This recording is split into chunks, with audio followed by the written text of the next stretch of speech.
7 years. Um, she's been gone 7 years.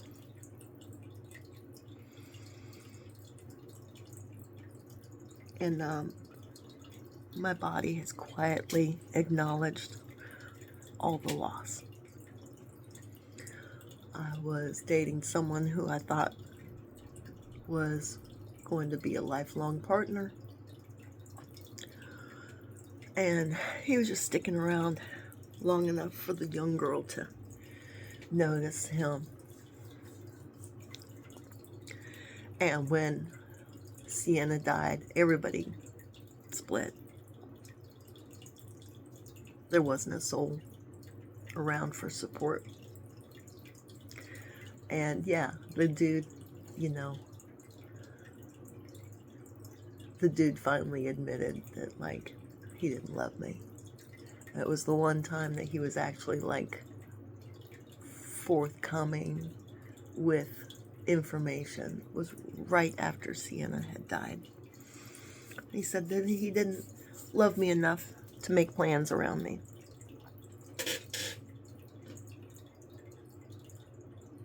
Well, this totally fits because, like, Sienna didn't like making plans around me either, but she did love putting all of her responsibilities on me.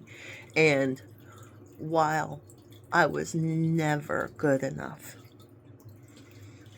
to live with or to make plans with in emergencies,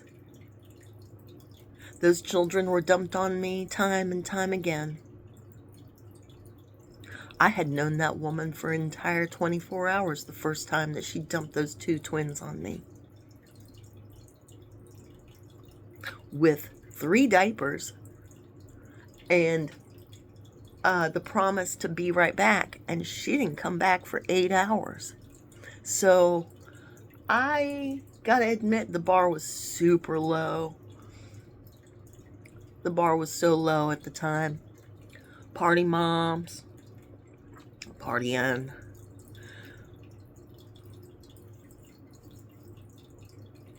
When she went into the hospital to get her final diagnosis that she had indeed fucked herself completely up, and that all of this work that they had done at St. Jude's was completely for nothing, that she had taken that next 2 years to, about a year and a half, 2 years to completely mess up whatever they had actually healed inside of her. She said, "Oh no, the doctor said that I'm gonna live if I do things correctly. Fuck that." Went right back to drinking daily. Went right back to melting cheese all over everything. Would buy a vegetable, but wouldn't put it in her face hole.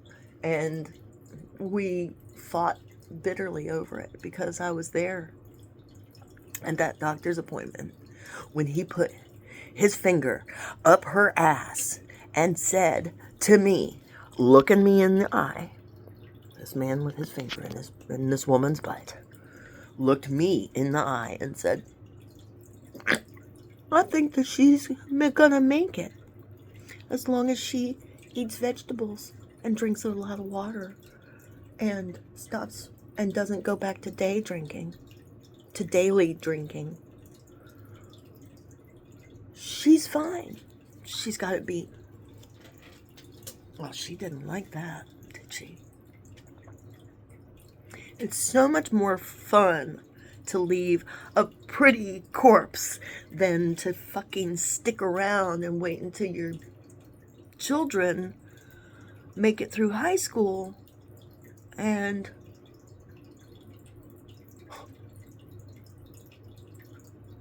I have these beautiful quiet moments with my own child. I mean, sometimes they're a little loud because the popcorn maker is running, or like the kettle is going and that thing makes a bunch of noise, or like when I'm running my mixer, my KitchenAid mixer, that gets noisy. In that, there are such beautiful little moments that I absolutely treasure that I wouldn't trade for the world. And yeah, Sienna, you scared the crap out of me by dying with your drinking and your crappy lifestyle. And here I am, chugging water, sprouting things. I got an entire jug of chia seeds that I'm gonna sprout. And when they made pot legal, I cried and I cried because you weren't here. You weren't here, and there I was stuck with those dumb bitches, Nikki and fucking Carrie Kimmer. There I was stuck with them when I would have rather been stuck with you, Sienna. We were sisters. We didn't understand each other until you were gone. And I'm sorry I was hard on you. I didn't understand what you had gone through. But please know that I had the utmost respect for you when you left. As I knew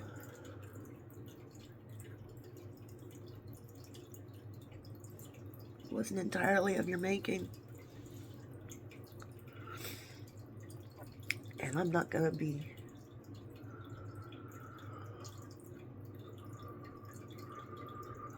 say I'm not going to cry all day, but we'll see how that goes.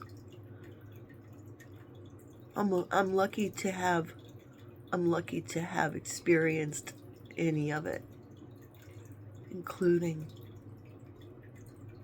the boy that didn't want me. Do you know how much I learned that year? Do you know how much I learned? My wrinkles show it, man. I learned so much. I learned that my parents absolutely hated me. I'm still coming to terms with that. I learned that I will go tend to the person who doesn't want me around at all. And I will happily tend to someone who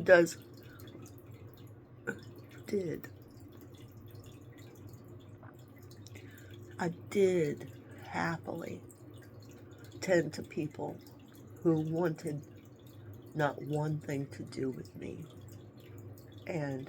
but were happy to soak up my mothering.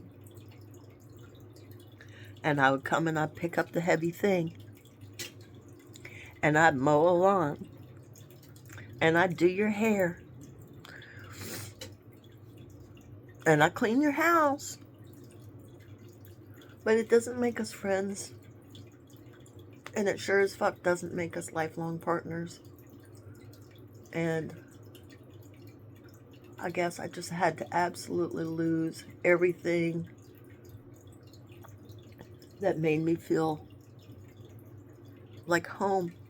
Because home is a hostile place. And what I had to do was make sure that our little abode here